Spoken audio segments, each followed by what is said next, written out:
आज रूस ने भारत के लिए जो किया उसके लिए भारत हमेशा से रूस का ऋणी रहेगा।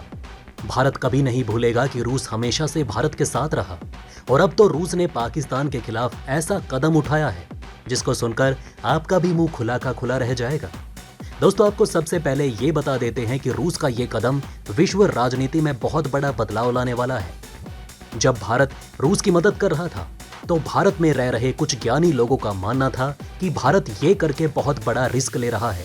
रूस की मदद करके भारत अपने पैसों को तो बर्बाद कर ही रहा है और तो और नाटो जैसे ताकतवर संगठन से दुश्मनी भारत को भारी पड़ेगी। इन ज्ञानियों ने उस वक्त भारत को खूब ज्ञान दिया था, लेकिन अब इनको भी समझ आ गया है कि भारत की मदद के लिए रूस किस हद तक जा सकता है। दोस्तों, आपको पता ही होगा कि अभी अभी एससीओ की मीटिंग खत्म हुई है। पिछले हफ्ते उज्बेकिस्तान की राजधानी ताशकंद में सांघाई कोऑपरेशन ऑर्गेनाइजेशन एससीओ के 8 परमानेंट मेंबर्स के विदेश मंत्रियों की मीटिंग हुई। भारत के अलावा रूस, चीन और पाकिस्तान के फॉरेन मिनिस्टर्स ने इसमें शिरकत की। हमारे विदेश मंत्री एस जयशंकर ने बिलावल को छोड़ बाकी सभी देशों के फॉरेन मिनिस्टर से बातचीत की। दूसरी तरफ पाकिस्तान के विदेश मंत्री बिलावल भुट्टो जरदारी सिर्फ 3 देशों के फॉरेन मिनिस्टर से मिले। आपको बता दें कि भारत को बुरा ना लगे इसलिए रूसी विदेश मंत्री बिलावल से नहीं मिले। दोस्ती की ये मिसाल कहां तक दी जाएगी? अब रूस ने पाकिस्तान से सारे संबंध खत्म करने की ठान ली है। पहले उसने पाकिस्तान को तेल ले जाने से मना कर दिया और अब इस खबर से तो पाकिस्तान को हार्ट अटैक ही आ जाएगा कि भारत के लिए अब रूस पाकिस्तान से संबंध खत्म कर देगा। ऐसा इतिहास में पहली बार हो रहा है जब पाकिस्तानी मीडिया का एक हिस्सा दावा कर रहा है कि रूस के विदेश मंत्री सार्गेई लावरोव और बिलावल की मीटिंग शेड्यूल होने के बावजूद इसलिए नहीं हो सकी क्योंकि लावरोव वक्त पर नहीं पहुंचे।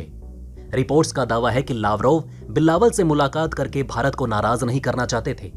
इन्होंने इसलिए बिलावल से दूरी बनाई। पाकिस्तान के स्ट्रेटेजिक अफेयर एक्सपर्ट और डिफेंस एनालिस्ट डॉक्टर कमर चीमा ने सोशल मीडिया पर बिलावल और लावरोव के मामले पर तफसील से जानकारी दी। चीमा कहते हैं कि रूस और पाकिस्तान के फॉरेन मिनिस्टर्स की मुलाकात तय थी। इसके लिए तैयारी भी की जा चुकी थी। हमारे फॉरेन मिनिस्टर शेड्यूल के मुताबिक लावरोव से मिलने पहुंच गए। वो काफी देर तक इंतजार तक करते रहे, लेकिन रूसी विदेश मंत्री नहीं पहुंचे। कुल मिलाकर ये मीटिंग नहीं हो सकी। चीमा के मुताबिक ये मुलाकात ना होने की एक बड़ी वजह थी। डॉक्टर जयशंकर और बिलावल ने बिल्कुल बगल में बैठने के बावजूद हाय हेलो तक नहीं की। जाहिर है दोनों देशों का तनाव साफ नजर आया। लावरोव मौके की नजाकत भाप चुके थे। वो भारत को नाराज करने का जोखिम नहीं लेना चाहते थे। रूस यूक्रेन जंग के दौरान भारत ने किसी भी प्लेटफॉर्म पर रूस की निंदा तक नहीं की। मोदी सरकार ने हर बार जंग रोकने को कहा। इस दौरान भारत ने रूस से सस्ता फ्यूल भी जमकर खरीदा। लावरोव कतई नहीं चाहते थे कि भारत से ऐतिहासिक संबंधों पर कोई गलत असर पड़े। एक मौके पर तो हमारे विदेश मंत्री एस जयशंकर और पाकिस्तान के फॉरेन मिनिस्टर बिल्कुल बगल की सीटों पर मौजूद थे। इसके बावजूद बातचीत होना तो दूर, दोनों के बीच किसी तरह की दुआ सलाम तक नहीं हुई। ऐसे में पाकिस्तानी मंत्री का सर शर्म से जमीन में धंस गया। मीटिंग में एससीओ के सभी 8 सदस्य देशों के फॉरेन मिनिस्टर मौजूद थे। जयशंकर ने समिट के इतर 7 देशों के विदेश मंत्रियों से मुलाकात की, लेकिन बिलावल से आंखें तक नहीं मिलाई। ऐसे में भारत की तरफ से पाकिस्तान के मुंह पर यह तगड़ा तमाचा है। दूसरी तरफ पाकिस्तान मीडिया खिसियाया हुआ है और यह दावा किया जा रहा है कि भारत और पाकिस्तान के बीच बैक चैनल बातचीत शुरू हो चुकी है, क्योंकि अब पाकिस्तान भारत की तरफ भी भीख के लिए देख रहा है और जयशंकर के खौफ के चलते उसके मंत्री की हिम्मत नहीं हो सकी कि वो नमस्ते भी कर सके। पाकिस्तान के स्ट्रेटेजिक अफेयर एक्सपर्ट और जर्नलिस्ट डॉक्टर कमर चीमा के मुताबिक भारत और पाकिस्तान के बीच बैक चैनल डिप्लोमेटिक बातचीत शुरू हो चुकी है। इसके लिए दुबई को चुना गया। चीमा ने कहा कि पाकिस्तान की सरकार कट्टरपंथियों के दबाव की वजह से भारत के साथ खुलकर बातचीत नहीं कर रही। हालांकि वो अच्छी तरीके से जानते हैं कि भारत से ट्रेड शुरू किए बिना वो मुल्क के आर्थिक हालात नहीं सुधार सकती। आज नहीं तो कल पाकिस्तान को भारत से ट्रेड रिलेशन फिर से शुरू करना ही होगा, क्योंकि बिना भारत की कृपा के पाकिस्तान इस संकट से नहीं उभर सकता। पाकिस्तान का यह कहना है कि तनाव तो भारत और चीन के बीच भी है, लेकिन दोनों के बीच 125 अरब डॉलर सालाना ट्रेड होता है। क्या हम भी यही नहीं कर सकते? भारत तो बहुत मजबूत स्थिति में है और हमें अपना वजूद बचाने के भी लाले पड़े हुए हैं, और अब पाकिस्तान कोई ना कोई रास्ता निकालने की कोशिश भी कर रहा है। चीमा के अलावा एक और जर्नलिस्ट गोहर भट्ट के मुताबिक एससीओ समिट में बिलावल की जगह अगर विदेश राज्य मंत्री हिना रब्बानी खार जाती तो ज्यादा बेहतर होता। उन्हें डिप्लोमेसी का काफी अनुभव है। बिलावल तो मंत्री भी पहली बार ही बने हैं। वो जयशंकर के सामने कहीं नहीं टिकते। बट कहते हैं कि एससीओ बेहद अहम प्लेटफॉर्म है। 8 देशों में से सिर्फ चीन ऐसा है जो पाकिस्तान को थोड़ी बहुत तवज्जो देता है।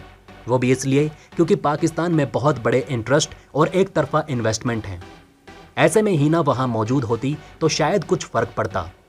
चीमा के मुताबिक सवाल यह है कि अगले महीने 15 और 16 सितंबर को जब उज्बेकिस्तान के समंदर में ही एससीओ के हेड ऑफ द स्टेट की मीटिंग होगी तो क्या शहबाज शरीफ और नरेंद्र मोदी हाथ भी मिलाएंगे? जब विदेश मंत्री नहीं मिले तो क्या प्रधानमंत्री मिल पाएंगे? इसकी उम्मीद हालांकि कम है। एससीओ के लिए अगला महीना यानी सितंबर बेहद अहम होने जा रहा है। सभी 8 देशों के राष्ट्र प्रमुख उज्बेकिस्तान के समरकंद में जुटेंगे। 15 और 16 सितंबर तक यह सम्मेलन चलेगा। इस मीटिंग में चीन के राष्ट्रपति शी जिनपिंग और पाकिस्तान के प्रधानमंत्री शहबाज शरीफ के अलावा रूस के राष्ट्रपति व्लादिमीर पुतिन भी हिस्सा ले सकते हैं। पाकिस्तान के कई जर्नलिस्ट दावा कर चुके हैं कि बैकडोर डिप्लोमेसी और अमेरिकी दखल के चलते इस मीटिंग में प्रधानमंत्री मोदी और शहबाज शरीफ की मुलाकात हो सकती है। हालांकि तस्वीर का दूसरा पहलू यह है कि पाकिस्तान में भारी सियासी उथल-पुथल के बीच शरीफ की कुर्सी किसी भी वक्त जा सकती है। एससीओ में शामिल भारत, चीन, रूस, काजाकिस्तान, किर्गिस्तान, उज्बेकिस्तान, ताजिकिस्तान और पाकिस्तान जैसे देश हैं। इसके अलावा 4 ऑब्जर्वर नेशन भी हैं।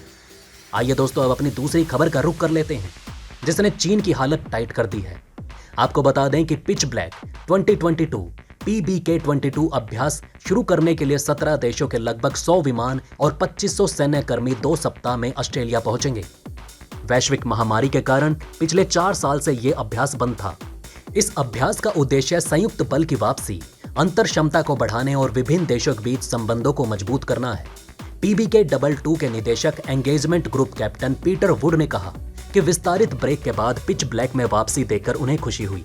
ग्रुप कैप्टन वुड ने कहा कि भारत प्रशांत क्षेत्र के भीतर और विदेशों में अभ्यास पिच ब्लैक में अंतर्राष्ट्रीय भागीदारी, उत्तरी ऑस्ट्रेलिया के अद्वितीय वातावरण में विमान प्रणालियों और कार्य प्रथाओं के साथ काम करने में सभी देशों के कर्मियों को ऐसा अनुभव का सामना होगा जिससे अब तक वो अपरिचित रहे। PBK-22 प्रमुख रणनीतिक भागीदारों के साथ वायुसेना के द्विवार्षिक कैपस्टोन अंतर्राष्ट्रीय जुड़ाव गतिविधि है। इस वर्ष के प्रतिभागियों में Australia, Canada, France, Germany, Indonesia, Bharat, Japan, Malaysia, Netherlands, New Zealand, Philippines, Korea गणराज्य, सिंगापुर, थाईलैंड, संयुक्त अरब अमीरात, ब्रिटेन और अमेरिका शामिल हैं। तो दोस्तों, अब आप हमें कमेंट सेक्शन में बताइए कि क्या ये बातें आपको पहले से पता थी। अगर नहीं तो इनमें से कौन सी बात आपको सबसे ज्यादा इंटरेस्टिंग लगी, और कमेंट बॉक्स में जय हिंद लिखना ना भूलेगा। तो दोस्तों, हमारे इस वीडियो में हमने आपको बहुत सी बातें बताने की कोशिश की।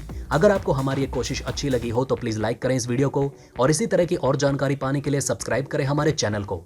जितना हो सके इस वीडियो को शेयर करना ना भूलें। धन्यवाद।